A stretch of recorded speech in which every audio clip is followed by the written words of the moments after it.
ప్రభువు నామమునకు మహిమ కలుగునుగాక. ఈ ఉదయకాలము మీకందరికీ వందనాలు తెలియచేస్తున్నాను.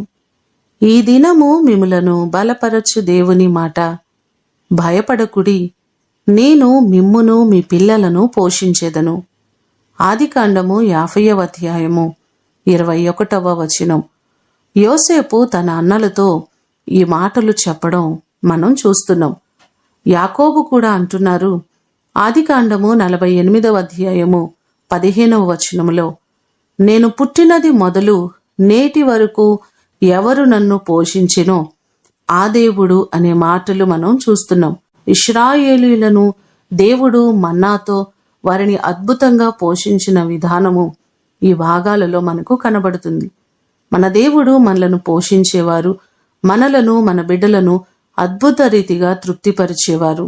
మీ కుటుంబాల్లో ఉన్న ప్రతి ఇబ్బందులను దేవుడు తీర్చి ఆయన మిమ్ములను మీ పిల్లలను పోషించునుగాక. ప్రార్థన చేసుకుందాం. పరిశుద్ధుడైన తండ్రి, మీ పాదములకు వందనాలు ప్రభువా. మీరు మమ్మలను నిరంతరము పోషించే దేవుడవు. ఏ రోజు ఏ లోటు లేకుండా నీ కృప చొప్పున అన్నవస్త్రములకు కొదువు లేకుండా ఎప్పటికప్పుడు మీరు అనుగ్రహిస్తున్నారు. అందుకొరకు వందనాలు ప్రభువా. మీ కృప తప్ప వేరొక ఆధారము లేదు. సమస్తమును అనుగ్రహించుచున్న దేవుడు మీరే ప్రభువా. నీ కృప చేత మా ప్రియులెల్లరినీ జ్ఞాపకం చేసుకుని ప్రతి వారి కొదువలను కొరతలను మీరు తీర్చండి.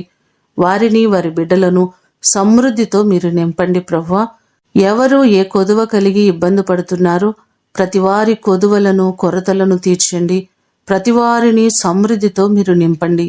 ఈ దినము కొరకు వందనాలు కృతజ్ఞతలు మీకు తెలియజేస్తూ యేసు అతి శ్రేష్టమైన నామమున అడిగి వేడుకొని పొందియున్నాము తండ్రి, ఆమేన్. దేవుడు మిమ్ములను దీవించునుగాక.